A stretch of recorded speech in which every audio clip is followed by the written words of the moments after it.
Assalamualaikum, salam sejahtera. Ini Agenda Awani bersama saya Nazri Kaha. Pada malam ini kita akan memfokuskan bagaimana Kementerian Pendidikan Malaysia memberi tumpuan kepada bidang teknikal dan juga vocational. Kerana bidang ini satu bidang masa depan anak muda kita. Kita memerlukan begitu ramai tenaga berkemahiran tinggi dalam semua industri dan pastinya bidang college vocational dan juga teknikal di peringkat yang paling bawah adalah satu platform ataupun satu asas yang kukuh untuk kita melahirkan lebih ramai tenaga kerja yang berkemahiran, apatah lagi dalam dunia industri 4, revolusi industri 4.0.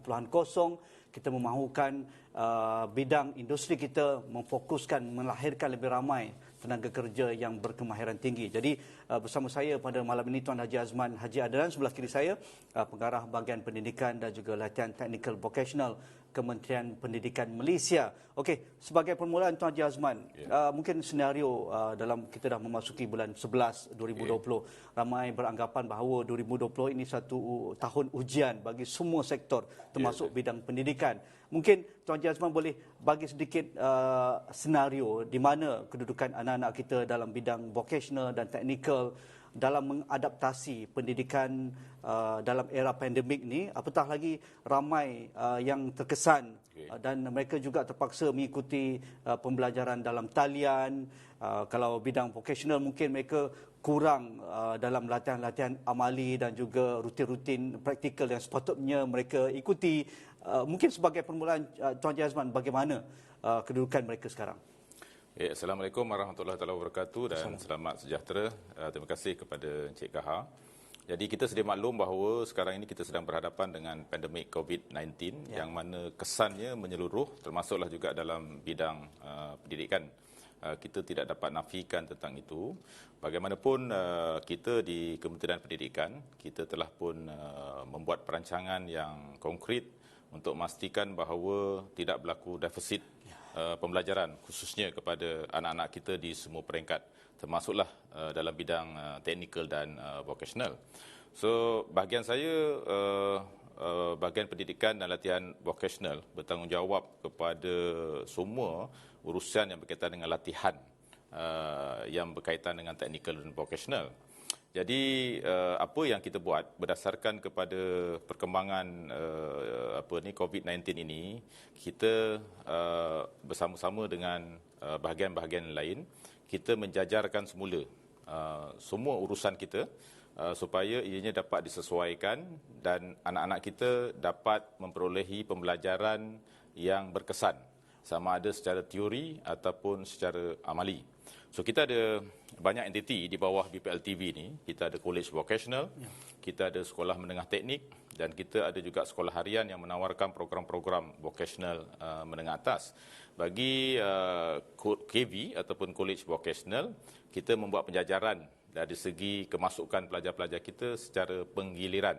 Tujuan kita buat penggiliran itu supaya kita dapat mengoptimumkan tempoh masa semasa pandemik COVID ini, supaya mereka dapat belajar di KV, melaksanakan semua latihan dan juga amali berdasarkan kepada keperluan akreditasi dan juga pengiktirafan oleh Jabatan Pembangunan Kemahiran. Dan pemantauan saya di semua college vocational setakat ini semua berada dalam track dalam landasan yang betul lah. InsyaAllah. Di mana kita nak dapat titik pertemuan ataupun titik harmoni bagi semua pelajar yang terkesan akibat pandemik COVID-19 ini? Kerana kita tahu jumlah pelajar yang besar, jumlah orang kata pun sekolah yang begitu banyak terlibat dan apatah lagi program yang melibatkan sekolah harian itu ratusan jumlahnya. Jadi untuk mengimbangkan bagi kawasan-kawasan mungkin yang terjejas lebih teruk, misalnya sekarang di Lembah Kelang kita dah memasuki bulan keempat, ada PKPB, merupakan satu jangka masa yang agak panjang apabila sekolah itu ditutup. Di Sabah apatah lagi dah masuk bulan kedua, mereka berada dalam PKPB ini. Jadi adakah ini juga menjadi concern kementerian untuk melihat perseimbangan kesemua prestasi dan juga penjajaran kalender takwim pembelajaran mereka? Ya, sudah pastinya begitu. Kami pun ada juga entiti yang berada di kawasan-kawasan yang diisytiharkan sebagai PKBB di Selangor, di Lembaga Lang khususnya lah, di Selangor, di KL, di Putrajaya, di Sabah dan sebagainya. Sebab itu kita buat proses penggiliran, dan apabila sekolah ditutup, maka kita ada alternatif untuk proses pembelajaran, termasuklah pendekatan online yang telah pun kita sediakan lebih awal sebagai pengurusan risiko sekiranya berlaku keadaan-keadaan yang memerlukan sekolah ditutup dan pelajar tidak berada di lokasi.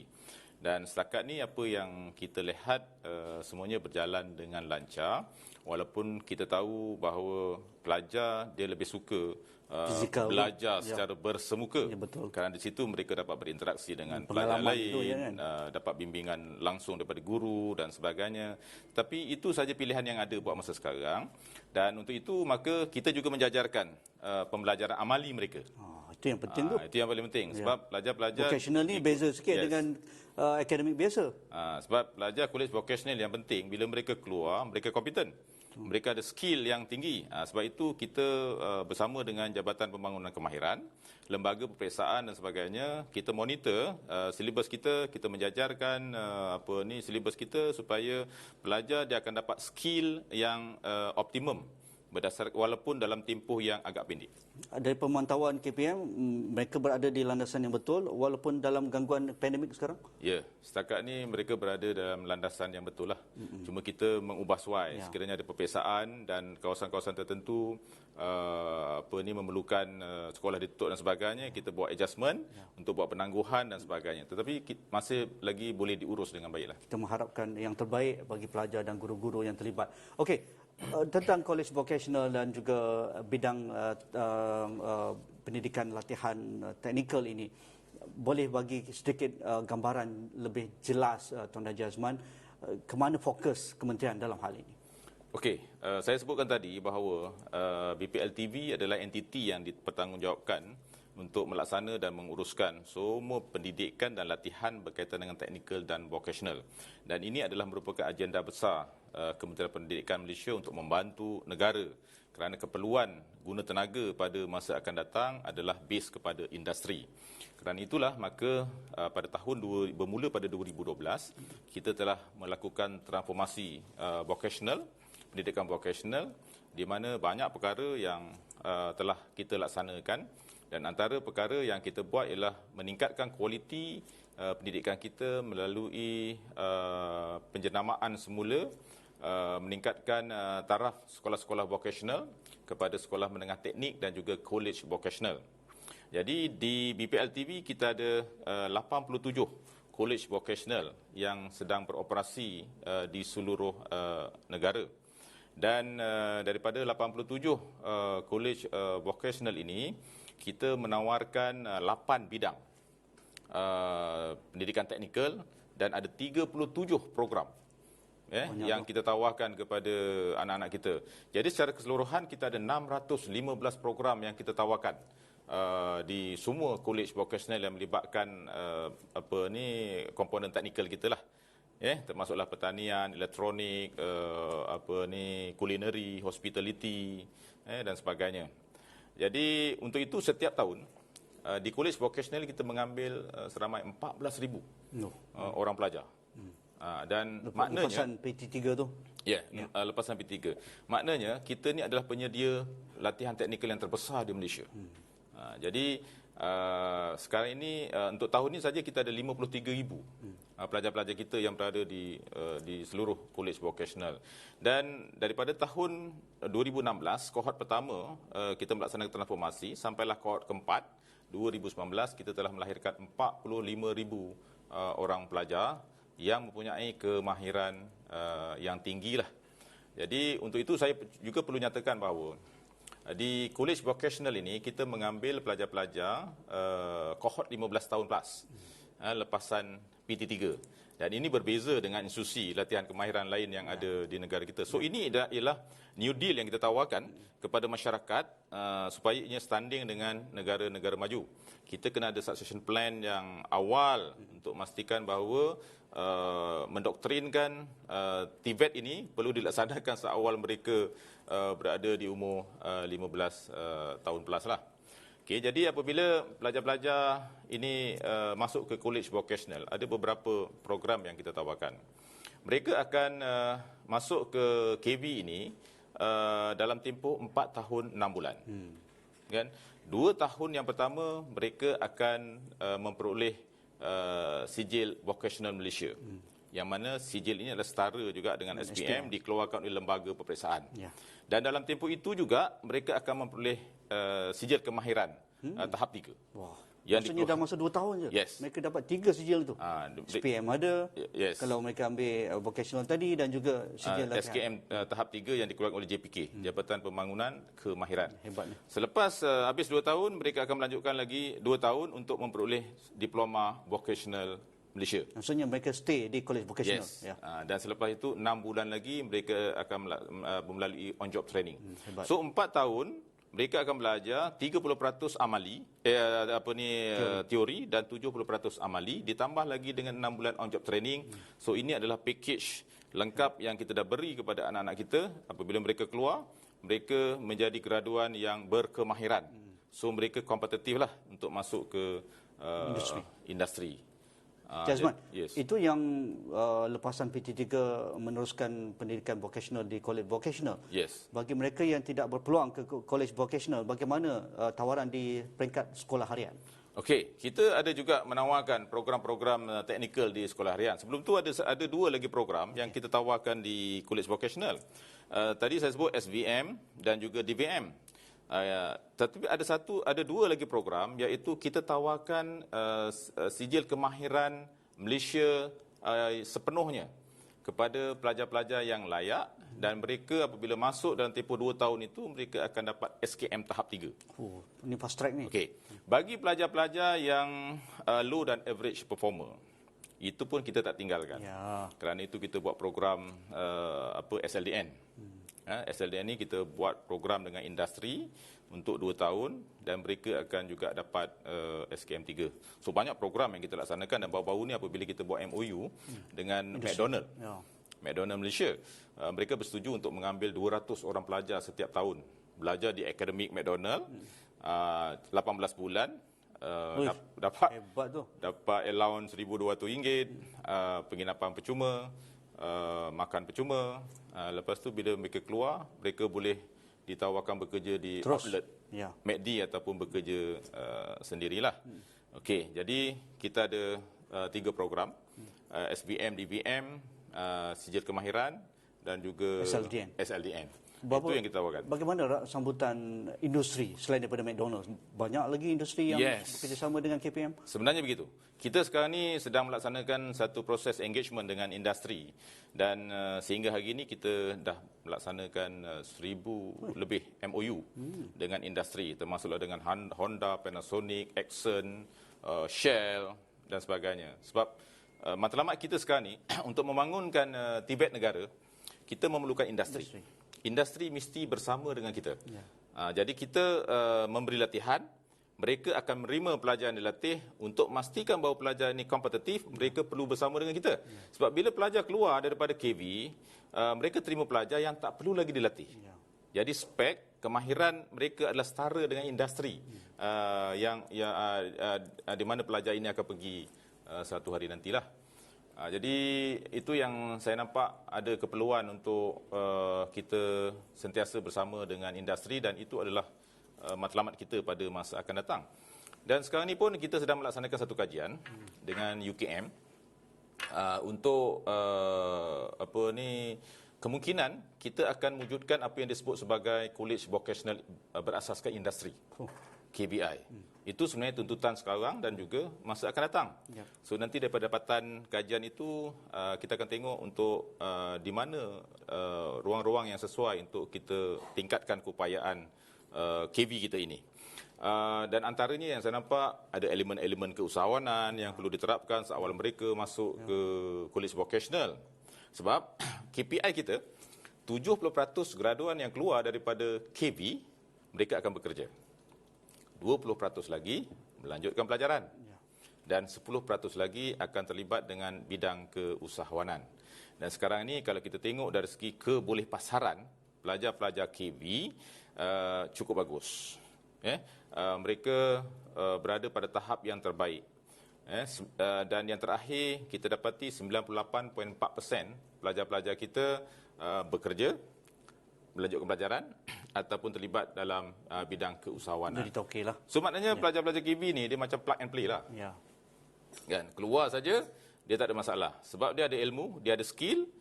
Semua kita kena bagi added value lah, termasuk dalam bidang keusahawanan dan sebagainya yang kita akan cuba lihat daripada finding. Program di sekolah harian tadi bagaimana?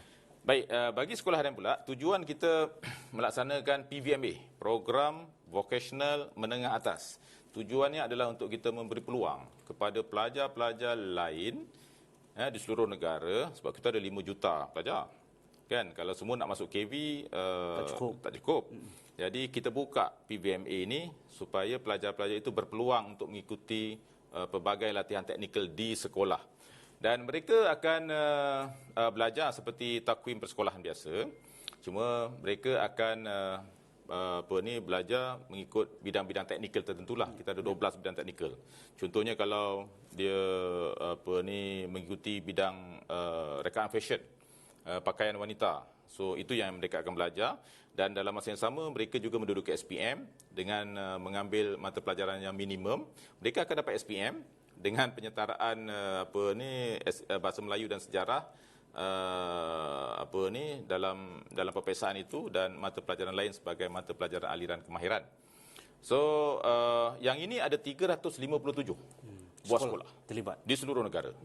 Kan, dan untuk tahun-tahun yang akan datang, perancangan kita ialah kita nak menambah lebih banyak lagi program PBMA ini di sekolah-sekolah supaya lebih ramai lagi pelajar-pelajar kita boleh mendapat akses pendidikan berkualiti dari segi teknikal ini di sekolah-sekolah harian kita. Dan mereka bila keluar nanti, mereka akan dapat SKM 2. Sama juga rakan-rakan. Itu SKM 3 ya di College Vocational. Di College Vocational SKM 3. Ya.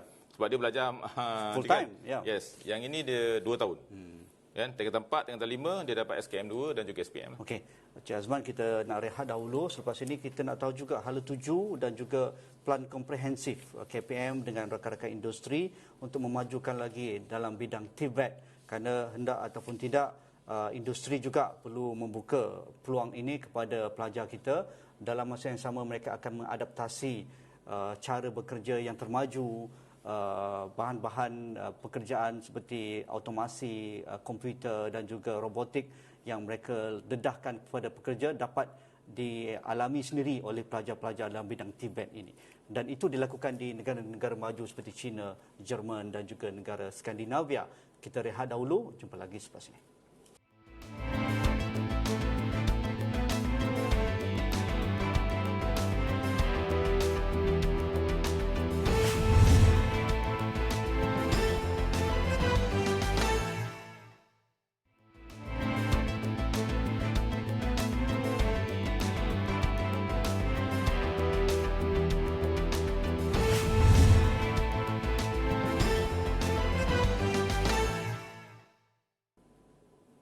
Kembali dalam kita melihat hala tuju TVET dalam pendidikan negara bersama Tuan Haji Azman Haji Anan, Ketua Pengarah Bahagian Teknikal dan juga Vocational.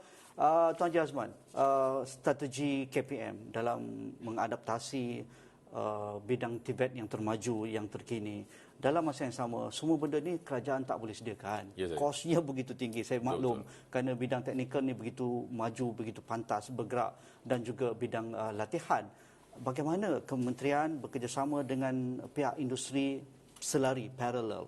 Dalam masa yang sama, anak-anak muda kita ini mereka akan mendapat exposure yang terbaik. Kerana mereka sudah dapat peluang itu dengan industri, dan apabila majikan mereka mengambil mereka sebagai pekerja, mereka tiada masalah. Kalau mereka tidak bekerja dalam bidang industri pun, mereka akan menjadi usahawan, mereka akan menyediakan sistem keusahawanan yang hebat. kepada pelanggan kerana mereka sudah pun ada pendedahan itu di peringkat college lagi. Jadi bagaimana hala tuju kementerian dalam hal ini? Okey, kita sedia maklum bahawa apabila kita bercakap tentang TVET dan latihan TVET itu sendiri memerlukan kita invest, memerlukan kita membuat pelaburan kerana bila pelajar-pelajar ini mengikuti latihan, mereka perlu ada equipment yang secukupnya. Dan equipment ini juga perlu selari dengan perkembangan industri pada masa sekarang. Kerana itu, strategi kita tak boleh silo. So, kita bekerjasama dengan industri supaya industri boleh masuk ke KV, membantu kita. Dan akhirnya, bila pelajar-pelajar ini keluar, industri akan mengambil mereka tanpa perlu membuat latihan lagi kepada pelajar ini. Jadi saya sebut tadi kita dah mengadakan lebih 1,000 MOU bersama dengan pihak industri, dan dalam MOU yang kita laksanakan ini ada banyak benefitnya. Yang pertama, apabila kita melaksanakan MOU, maka kita akan dapat benefit daripada industri melalui kemahiran yang diturunkan kepada pertama pensyarah-pensyarah kita. Itu paling penting. Khususnya berkaitan dengan perkembangan yang terkini. Betul. Contohnya kalau kita bersama dengan Action Malaysia, kan mereka ini adalah pembekal penyamanan udara yang hebat. Jadi mereka boleh melatih pensyarah-pensyarah kita. Malah sekarang ni mereka juga telah mewujudkan satu pusat sendiri di sebuah college vocational. Jadi mereka akan datang melatih pensyarah-pensyarah bukan saja di college itu, tapi daripada KV-KV yang lain. Datang ke situ. Itu yang pertama kepada pensyarah. Yang kedua juga, mereka boleh membantu kita untuk memberikan latihan kepada pelajar-pelajar kita, khususnya berkaitan dengan perkembangan teknologi yang terkini lah.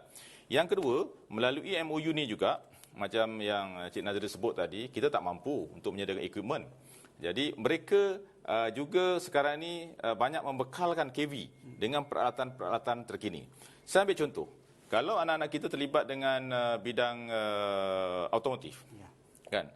Automotif memang cukup laju. Ya, betul. Sekarang jadi, dengan hybrid, dengan elektriknya, dengan hidrogen dan sebagainya. Jadi cukupkah kalau kita hanya ada kereta yang menggunakan gear manual? Tak mungkin. Sekarang ni sudah ada hybrid. Dan ASO dah tu.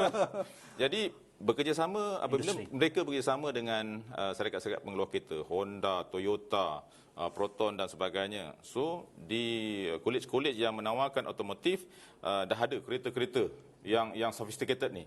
Jadi anak-anak kita berpeluang untuk belajar teknologi yang terkini. Tempoh hari saya pergi ke KV Lahad Datu. Ya, di Sabah ni. KV Lahad Datu di Sabah ni ialah agrobase. Dia menawarkan semua program yang berkaitan dengan pertanian, penternakan dan sebagainya, kan. Jadi semasa saya pergi itu, ada satu syarikat yang melaksanakan MOU dengan KV Lahad Datu itu, dan semasa itu dia menyumbangkan 30 ekor lembu dan juga 30 ekor kambing. Bila saya tanya, apa yang you dapat daripada you bagi pada KV? Sebab kami merasakan pelajar-pelajar KV ini, mereka ini akan jadi tenaga pekerja kami. Jadi kita bantu KV supaya semasa di KV mereka dah ada skill yang tinggi dalam menguruskan peternakan, peladangan secara komersial. Jadi itulah sebenarnya antara perkara-perkara yang kita sedang laksanakan pada masa sekarang bersama dengan industri lah. Dan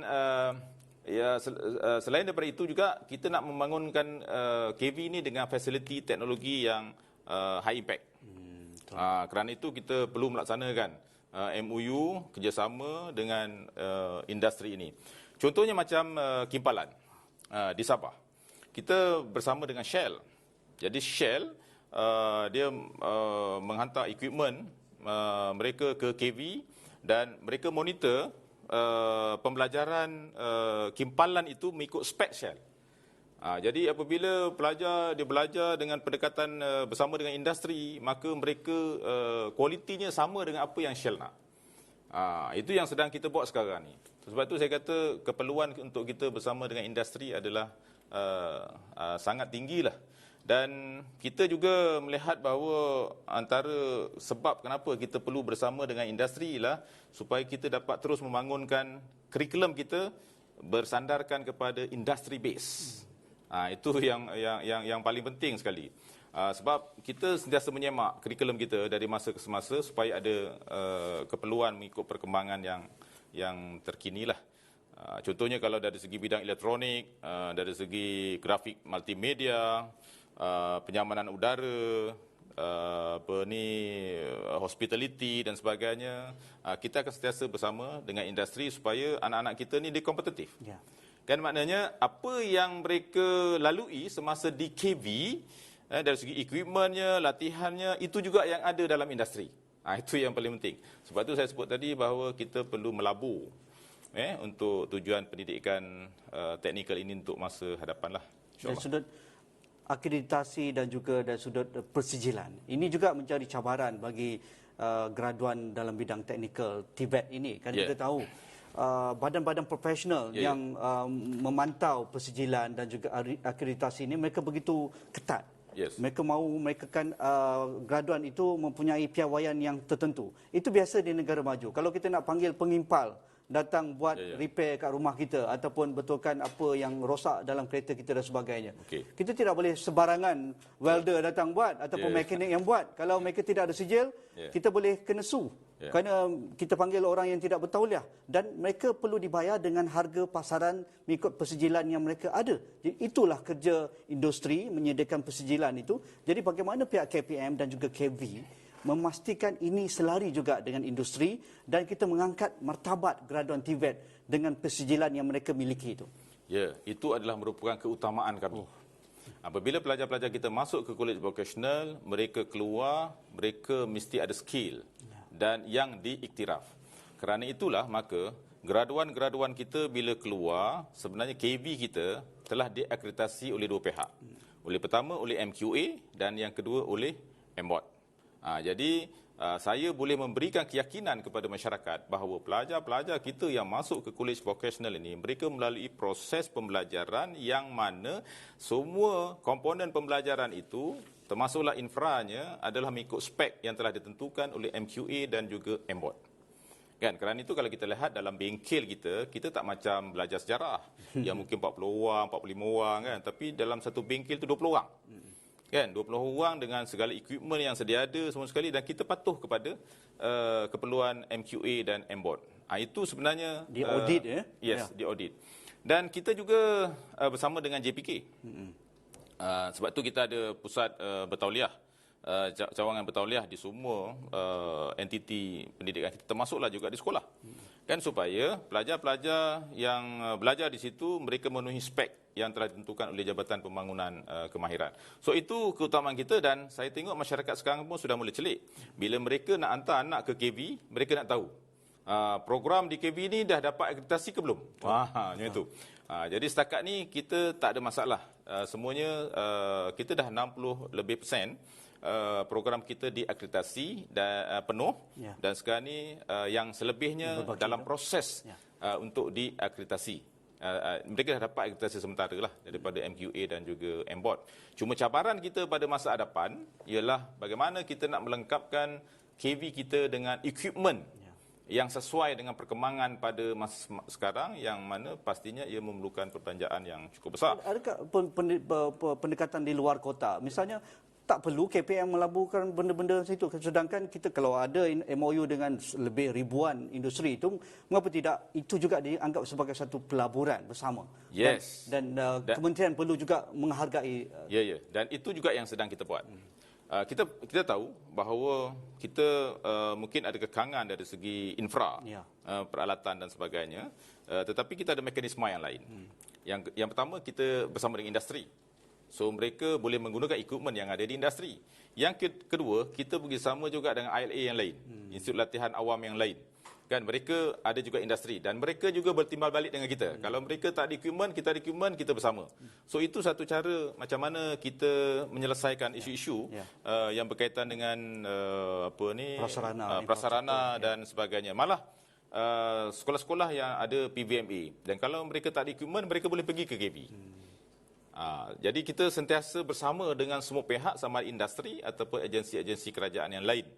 Yang penting ialah anak-anak kita yang masuk ke KV ini, mereka memperoleh apa yang sepatutnya mereka dapat. Cik Azman, ada keluhan juga di kalangan pemain industri, terutamanya mengikut lokaliti ataupun di mana industri itu bertapak dan juga berfungsi. Misalnya kalau Cik Azman angkat tadi, kalau di Sabah itu lebih banyak hal berkaitan dengan industri hospitality, iaitu pelancongan dan juga peladangan dan juga peternakan, kerana negaranya begitu subur dengan pertanian. Jadi Lahadatu itu mungkin menjadi satu hub untuk pelajar graduan dalam bidang vocational, menumpukan dalam bidang peternakan, peladangan dan juga penanaman. Jadi misalnya kalau saya ke Sibu, industri kapal, membuat kapal barge ataupun kapal-kapal untuk nelayan dan juga industri komersial untuk oil and gas, mereka banyak menggunakan pekerja berkemahiran dari negara jiran. Saya tanya kepada toke-toke mereka, kenapa ambil anak-anak luar negara ini, bukan anak tempatan Sarawak yang ada di Sibu, di sekitar Sarawak ini.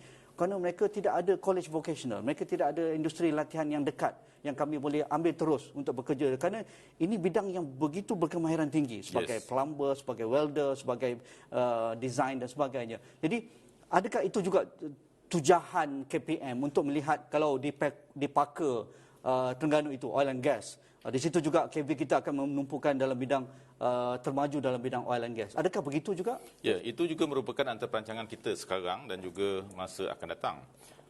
Sebab itu kita di College Vocational kita menawarkan juga program-program yang dinamakan sebagai buying places. Contohnya seperti program aviation, program marine, perkapalan, kemudian program yang berkaitan dengan perfilman dan sebagainya.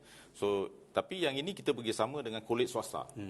Pelajar-pelajar kita, tapi mereka akan belajar di kolej swasta dan mereka akan keluar, mereka akan memperoleh persijilan yang sama seperti rakan-rakan mereka yang berada di kolej vocational lah. Dan saya nampak bahawa pada masa akan datang memang kita dalam proses untuk mengenal pasti program-program baharu untuk keperluan pasaran pada masa akan datang. Contohnya di Pasir Gudang.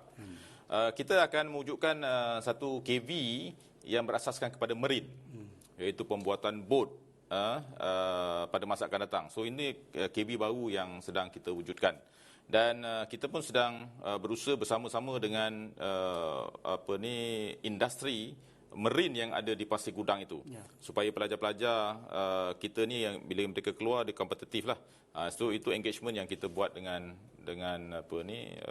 industri marine di Pasir Gudang, dan banyak lagi lah di tempat-tempat lain yang sedang kita laksanakan untuk masa akan datang. Okey, kita nak rehat kali kedua, Tuan Haji Azman, dan selepas ini bagaimana pihak KPM melihat masa depan TVET dan juga pendidikan college vocational dan juga teknikal, kerana cabaran semakin hebat dan juga dari sudut saingan juga semakin besar. Bagaimana kita ada hala tuju yang jelas masa depan bagi bidang vocational dan juga teknikal ini. Kita rehat dahulu, kembali selepas ini.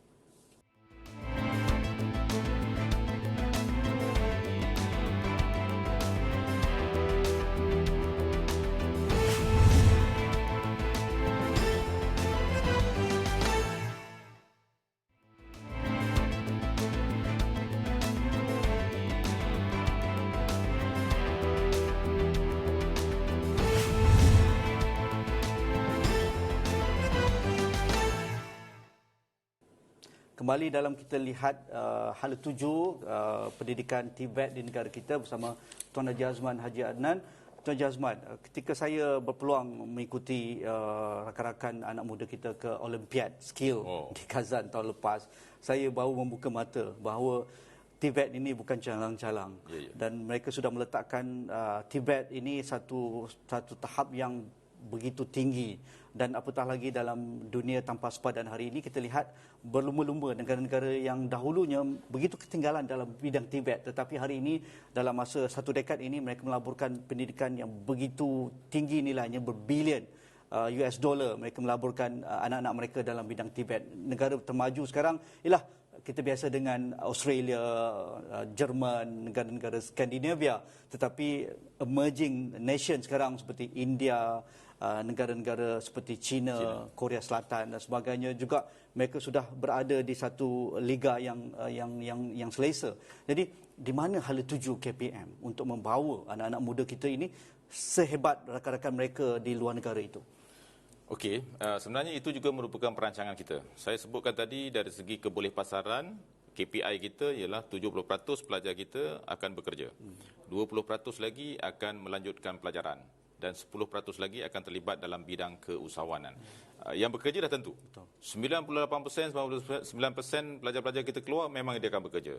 Tetapi saya fokuskan kepada yang kedua. 20% daripada pelajar-pelajar yang keluar daripada KV ni, kita berhasrat untuk mereka melanjutkan pelajaran. So ini proses artikulasi yang kita plan untuk anak-anak kita supaya proses pembelajaran sepanjang hayat ini berlaku kepada mereka, dan ini juga yang berlaku di negara-negara industri yang maju.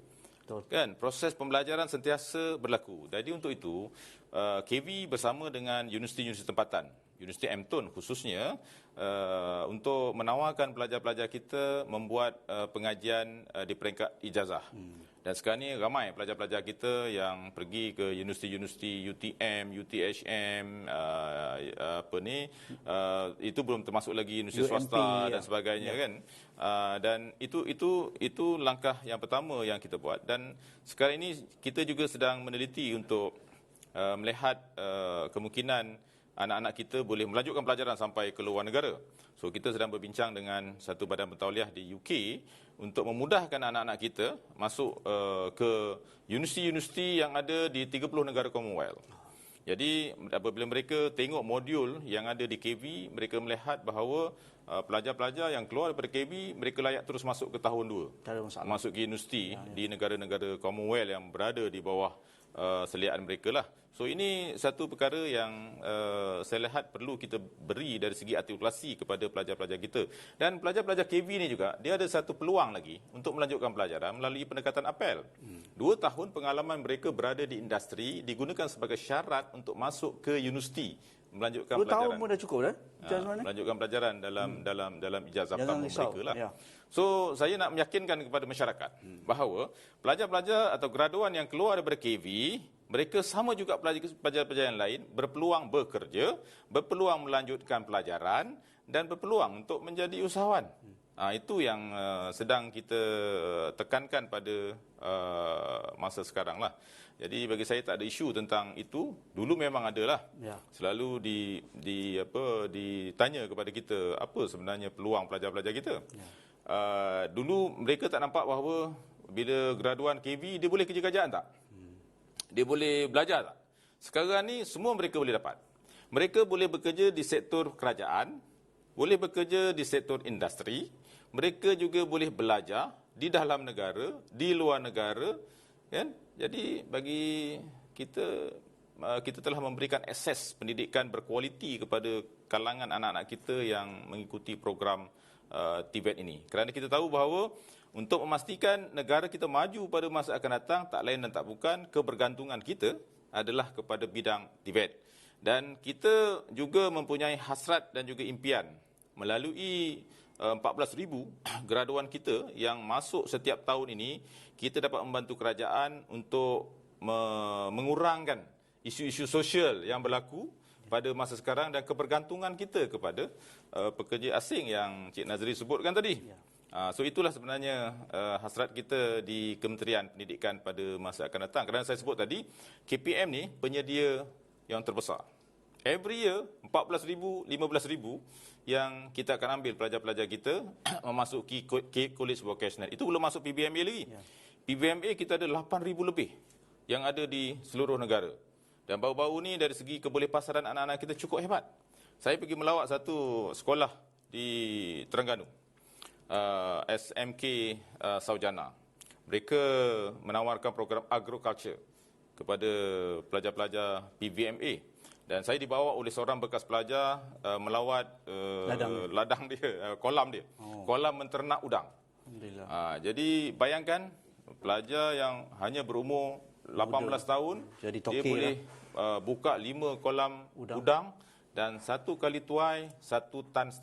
1,5 tan, 1 kilo dia jual tolak RM25. Jadi kita boleh bayangkan. So ini sebenarnya yang kita nak supaya elemen keusahawan ini kita boleh terapkan seawal mereka berada di PBMA dan juga di KV. Supaya bila mereka keluar daripada KV ataupun sekolah yang menawarkan PBMA, dengan berbekalkan kepada ilmu, kemahiran dan juga semangat keusahawanan itu, mereka boleh create new job pada masa akan datang. Itu antara perkara yang kita berikan penekanan kepada pelajar-pelajar kita. Dan sudah hala 7 kementerian dalam mendedahkan anak-anak kita dalam bidang TVET ini bagi industri termaju. Kerana dalam revolusi industri keempat ini, kita bukan hanya ingin memiliki kemahiran, itu satu tahap yang asas dan kita alhamdulillah dengan cerita yang dilakukan oleh Cik Azman tadi. Tetapi bidang-bidang termaju seperti bidang data raya, Internet of Things, dalam robotik, dalam kita melihat bahawa kalau dalam bidang pertanian pun, kalau kita boleh gunakan handphone sekarang, kawal baja, kawal air, kawal racun kita. Dia dah pakai drone dah sekarang. Betul. Jadi bagaimana itu juga perlu ada dalam silibus rakan-rakan kita di KB dan juga bidang TVET ini? Ya, bagi saya, pendidikan technical vocational ini mobile sifatnya. Ya, begitu dinamik. Ya. Yes, sangat dinamik. Jadi kita sentiasa revise kurikulum kita supaya ianya dapat disesuaikan dengan keperluan industri. Kerana apa kita buat macam tu? Supaya pelajar kita bila mereka keluar, mereka kompetitif. Kita tak nak lahirkan pelajar yang keluar daripada KB tapi industri tak nak. Ya. Sebab mereka hanya ada skill yang konvensional. Kita tak mahu, sebab tu kita sentiasa revise kurikulum kita dan kita sentiasa bersama dengan industri supaya kita berada pada track yang betul untuk hala tuju TVET kita pada masa akan datang lah. Okey, bergerak ke hadapan juga selain daripada ingin mengubah persepsi masyarakat, saya rasa ini satu kerja yang berterusan pihak kementerian dan juga masyarakat ingin mengubah persepsi stigma bahawa rakan-rakan anak-anak kita dalam bidang teknikal dan juga vocational ini satu generasi kelas kedua.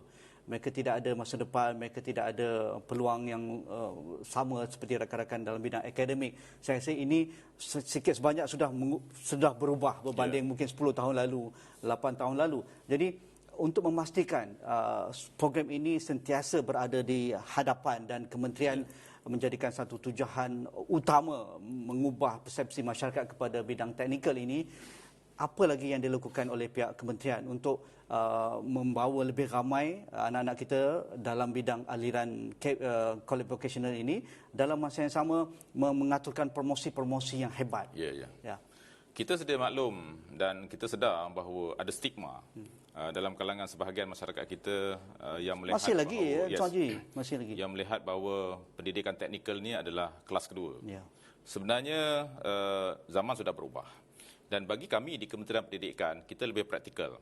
Kerana setelah bertahun-tahun kita melaksanakan transformasi pendidikan ini, kita sudah ada testimoni daripada hasil yang kita keluarkan dalam kalangan anak-anak kita. So inilah sebenarnya yang kita tunjukkan kepada masyarakat bahawa kalau mereka masuk ke college vocational, mereka akan jadi apa? Kan? Jadi pekerja mahir, jadi usahawan, boleh melanjutkan pelajaran dan sebagainya. Itu yang sedang kita dalam proses untuk mendoktrinkan anak-anak kita seawal mereka berada di sekolah rendah. Kerana itu kita buat outreach, enrich kepada semua sekolah. Bukan bermula daripada tingkatan 3, tapi kita bawa daripada tingkatan 1 untuk kita dedahkan mereka berkaitan dengan latihan dan technical vocational supaya minat mereka itu tersemai seawal mereka berada di sekolah rendah dan di menengah rendah, tingkatan 1 dan sebagainya. Di sekolah harian kita ada ujian psikometrik semasa anak-anak kita berada di tingkatan 1. Daripada ujian psikometrik itu, sebenarnya kita boleh mengenal pasti bidang kecenderungan anak-anak kita. Minat. Jadi daripada situlah data itu, dengan gunakan data itu, kita buat program-program susulan supaya proses mendoktrinkan mereka dalam bidang teknikal ini boleh kita buat. Kerana itu kita bawa kaunselor kita daripada sekolah harian pergi ke college vocational, kita bawa lawatan anak-anak kita pergi ke KB supaya mereka nampak sendiri apa sebenarnya yang berlaku di college vocational itu. Kan? Dan ini sebenarnya kerja berterusan yang kita sedang laksanakan dan kita juga sentiasa bekerjasama dengan alumni kita. Ini abang-abang mereka ni lah. Yes. Dan saya dah pergi ke banyak college vocational. Kena bawa lebih giat ni, Tuan Haji. Ya. Dan ada ramai alumni kita yang masuk ke KV. Mereka memberi bantuan dari segi latihan juga kepada pelajar-pelajar, adik-adik mereka di college vocational. So alumni ini adalah merupakan asset wing kita lah yang kita akan optimumkan. Selain daripada itu, bersama dengan PIBG, bersama dengan industri, bersama dengan institusi latihan yang lain yang ada di negara kita, malah kita sentiasa rapat dengan universiti-universiti. Kita melantik penasihat-penasihat teknikal kita dari kalangan pensyarah-pensyarah teknikal daripada universiti-universiti tempatan. So ini sebenarnya antara mekanisme yang kita laksanakan supaya ada injection daripada luar untuk membantu Kementerian Pendidikan Malaysia lah. Kalau dalam setiap program yang dihadiri oleh pihak kementerian, yang dikelolakan oleh pihak kementerian, sukar tak untuk membawa alumni ini untuk mereka berceritakan? Saya tengok tadi ada yang sudah berjaya sebagai welder dalam ataupun marine itu, sebagai pekerja yang bergaji beribu-ribu, jadi seorang pengendali kren tingkat atas sekali untuk membuat bangunan-bangunan tinggi. Ada yang sudah berada di dalam terowong, mereka bekerja dalam industri MRT dan train dan sebagainya. Ini semua anak-anak muda kita, dan bagaimana Cik Azman ingin mengeksploitasi mereka ini, kerana mereka akan mendedahkan bahawa coolnya kerja mereka dengan gaji yang mereka dapat sekarang. Ya, sebenarnya itu strategi kita yang telah dan sedang kita laksanakan pada masa sekarang. Kita ada data kebolehpasaran pelajar-pelajar kita, dan mereka sentiasa rapat dengan kita. Pelajar KV ini, bila dia ada darah quote-unquote darah KV, dia akan sentiasa hadir bersama dengan kita. Jadi setakat ini saya melihat alumni kita cukup membantu. Contohnya baru-baru ni saya pergi bersama dengan Timbalan Menteri Pendidikan ke Terengganu, ke sebuah KV, dan alumni dia datang. Dan alumni itu tunjuk bahawa dia sudah berjaya menjadi usahawan, dia mempunyai 162 pekerja dalam bidang elektrikal dan sebagainya, dan dia pun masukkan 2 orang lagi anak dia ke situ. So ini sebenarnya testimoni yang kita nak tunjuk kepada masyarakat bahawa pelajar yang keluar ni berjaya. Dan bila berjaya, mereka balik semula ke KV untuk membantu adik-adik dia. Malah di sebuah college vocational di Selangor, seorang pelajar dalam bidang bisnes, bila dia keluar, dia buat bisnes, dan sekarang ni bila dia jadi alumni, dia balik semula ke KV, dia membantu buat tuition kepada pelajar-pelajar tentang bisnes, dan kemudian dia buka pula kafe di KV itu. Sebagai satu latihan amali kepada adik-adik dia. So ini sebenarnya yang sedang berlaku, dan kita akan terus optimumkan potensi yang ada supaya keberhasilan pelajar-pelajar KV ini pada masa akan datang semakin meningkat. Saya berjumpa dengan seorang alumni KV yang seorang wanita, berada di negeri Indra Kayangan di Perlis. Beliau tidak mahu berhijrah ke Kuala Lumpur kerana beliau merasakan ingin berjasa dengan ibu bapa dan juga orang kampung dengan membuka butik bidang fashion, mereka fashion. Sekarang beliau ada jenama tudung beliau sendiri.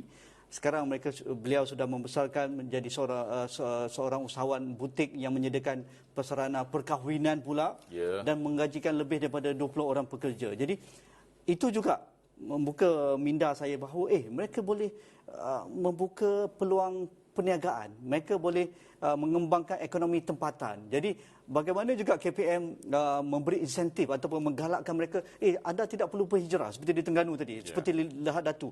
Kerana orang kata pun anak-anak tempatan perlu juga memberi kekuatan mereka kepada ekonomi tempatan.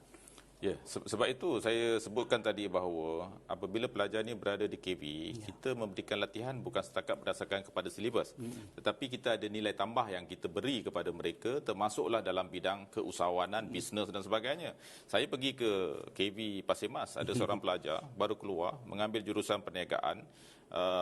Bila dia keluar, dia mengusahakan bisnes secara dia jual keropok saja. Tetapi 1 bulan pendapatan dia RM20,000. Dan bila saya tanya berapa you punya sale, dia kata sale saya sekarang dah RM1 juta.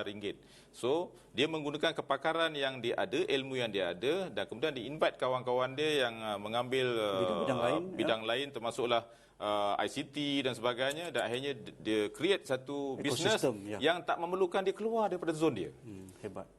Jadi sekarang ni pula semuanya dibuat secara online, Ya, dalam bisnes secara online. Digital. Yes, jadi itulah sebenarnya yang kita beri kepada anak-anak kita. Sebab itu saya kata tadi bahawa apabila kita dapat menunjukkan KV industri, maka lebih banyak nilai tambah added value yang kita boleh beri kepada anak-anak mereka supaya mereka terus kompetitif lah. Dalam pipeline Tuan Haji Azman dan juga rakan-rakan di kementerian, siapa lagi rakan-rakan industri yang sedang berada dalam orang kata pemantauan KPM untuk bersama-sama, kerana jenama-jenama ini penting juga untuk memberikan satu persepsi kepada ibu bapa bahawa bukan calang-calang mereka dapat peluang bekerja dan juga peluang-peluang pendedahan di peringkat latihan amali dan juga latihan on job training nanti. Sebenarnya banyak industri yang sedang bersama dengan kita sekarang ini. Malah saya dihubungi oleh banyak industri untuk bersama dengan kita sebab mereka melihat potensi pelajar-pelajar KV ini. Keperluan mereka memang kepada anak-anak yang keluar dengan diploma. Kan? Jadi pilihannya mana?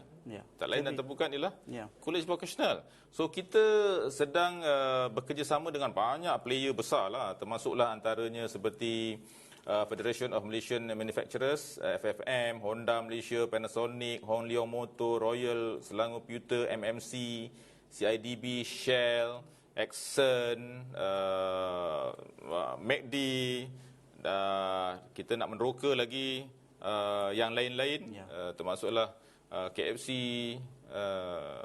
Petronas, dan banyak lagi mengikut bidang lah. Mengikut bidang. Dan ini merupakan strategi yang paling ampuh lah yang kita nampak untuk kita berjaya dalam bidang TVET ini.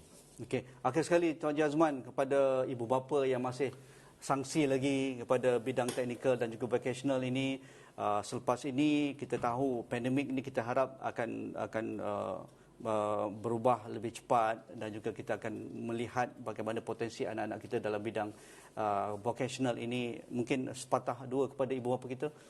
Okey, kepada para ibu bapa yang berada di luar sana, saya memberikan keyakinan bahawa Kementerian Pendidikan sedang berusaha keras untuk membantu anak tuan-tuan bagi memperoleh pendidikan yang terbaik, khususnya dalam bidang teknikal dan vocational. Dan saya juga tidak bimbang kerana saya sebut tadi setiap tahun 14,000, 15,000 pelajar yang kita ambil, tetapi permohonannya menjangkau sampai 60,000. Bayangkan. Jadi maknanya kita sedang berusaha. Inilah masa depan.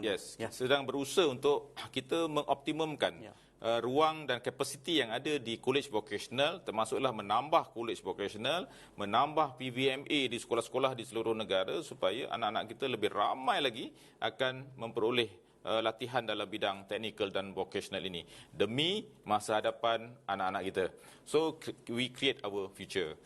Jadi marilah kita bersama-sama dengan KPM untuk memastikan bahawa anak-anak kita yang mempunyai kecenderungan dalam bidang teknikal ini, mereka diberi peluang untuk memperoleh latihan yang terbaik demi masa depan mereka, Terima insya-Allah. kasih Tuan Haji Azman Haji Adnan, pengarah bahagian pendidikan dan juga latihan vocational Kementerian Pendidikan Malaysia. Begitu banyak pencerahan dan juga maklumat yang dikongsikan. Semoga kita berikanlah ruang kepada anak-anak kita yang minat dalam bidang teknikal dan vocational ini untuk berada di landasan yang tepat, dan KPM menyediakan ruang ini, dan rebutlah kerana peluang mereka akan berada di peringkat yang paling tinggi. Kalau mereka ingin menjadi usahawan, mereka menjadi tenaga pengajar, mereka berada dalam industri, semuanya disediakan dengan baik sekali. Sekian, Assalamualaikum, insya-Allah kita jumpa lagi.